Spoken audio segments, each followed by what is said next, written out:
British सत्तेचे परिणाम याच्या पुढच्या विभागामध्ये प्रवेश करतोय. सगळे मुद्दे आपण मांडलेले आहेत. आता आपण स्पष्टीकरण बघूया. तर प्रशासनाच्या सोयीसाठी त्यानं इंग्रजाच्या ताब्यातील प्रदेशांची अशी जिल्हावार विभागणी केली आणि जिल्हाधिकारी हा शासनाचा प्रमुख असायचा.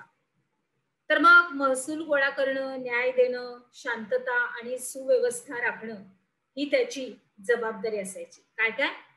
तर महसूल गोळा करणं, न्याय देणं, शांतता आणि सुव्यवस्था राखणं ही त्याची जबाबदारी असायची. अधिकाऱ्यांची भरती इंडियन सिव्हिल सर्व्हिसेस या स्पर्धात्मक परीक्षेच्या द्वारे ही केली जाऊ लागली. आता पुढे आहे आपला मुद्दा लष्कर आणि पोलीस दल. तर भारतातील इंग्रजांच्या ताब्यातले प्रदेशांचं संरक्षण करणं आणि नवीन नवीन असे प्रदेश हस्तगत करणं, देशात सुव्यवस्था राखणं हे पोलिसांचं काम होतं. आता न्याय व्यवस्था. तर इंग्रजांनी भारतामध्ये जिल्ह्यातल्या काही मुलकी खटल्यासाठी दिवाणी न्यायालय आणि फौजदारी खटल्यासाठी फौजदारी न्यायालय हे स्थापन केले होते. मग अशी या संपूर्ण या प्रवासामध्ये त्यांच्या ज्या ज्या या परिणाम आपल्यावर झालेले आहेत, आपल्या देशावर, भारतावर, त्याच्यानंतर आता अजून पुढचं त्यांचं आर्थिक धोरण कसं होतं हे आता आपण बघूया. तर प्राचीन काळापासून अनेकांनी भारतावर आक्रमण केली आणि अनेक आक्रमक या भारतामध्ये येऊन स्थायिक सुद्धा झाले. इथलेच होऊन ते राहिले आणि भारतीय संस्कृतीशी समरस असे झाले.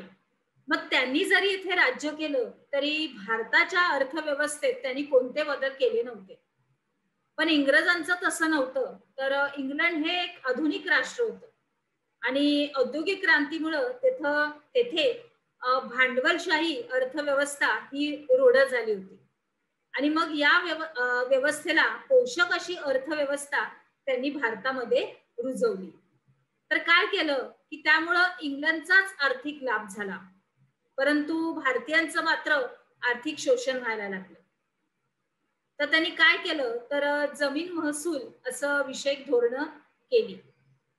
इंग्रजी अंमल सुरू होण्यापूर्वीच खेड्यातील अर्थव्यवस्था ही स्वयंपूर्ण होती. म्हणजे शेती आणि इतर उद्योग यांच्याद्वारे सगळ्या गरजा भागवल्या जायच्या.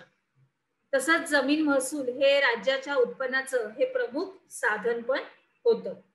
तसंच इंग्रजांच्या पूर्वीच्या काळामध्ये शेतसारा हा पिकानुरूप असा आकारला जायचा आणि पीक जरी चांगलं आलं नाही तरी शेतसाऱ्यात मग सूट दिली जायची आणि महसूल हा धान्य रूपानेच घेतला जाय. आणि जरी उशीर झाला शेतसारा भरायला तरी सुद्धा शेतकऱ्यांची जमीन ही काढून घेतली जात नव्हती. काय होती? त्यांच्यावर कब्जा मिळवला जात नसायचा. तर उत्पन्न वाढवण्यासाठी इंग्रजांनी काय केलं तर महसूल पद्धतीमध्ये बदल केले. त्यांनी काय केलं? जमिनीची मोजणी केली आणि जमिनीच्या क्षेत्रानुसार त्यांनी शेतकऱ्यांची आकारणी निश्चित केली. त्याच्यानंतर रोख रक्कम किती द्यायची आणि ठराविक वेळामध्ये शेतसारा किती भरायचा अशी त्यांनी जबरदस्ती आणि सक्ती केली आपल्या शेतकऱ्यांवर. आणि शेतसारा वेळेवर जर भरला नाही तर जमिनी ह्या जप्त करण्यात येतील अशी सुद्धा सक्ती केली. म्हणजे बघा किती त्यांनी संपूर्ण अगदी सक्तीचं असं धोरण आपल्या शेतकरी बंधूंवर संपूर्ण लादलं. शेतकऱ्यांचं अतिशय शोषण होत ह्या दरम्यान ह्या सगळ्या परिस्थितीत व्हायचं. आणि नव्या जमीन महसूल व्यवस्थेचे परिणाम. तर त्याच्यामध्ये काय झालं तर शेतसारा भरण्यासाठी शेतकरी येईल त्या किमतीमध्ये ते विकू लागला आणि व्यापारी आणि दलाल हे कमीत कमी दरामध्ये ते धान्य विकत घ्यायचे. बघा किती हाल झाले आपल्या शेतकऱ्यांचे.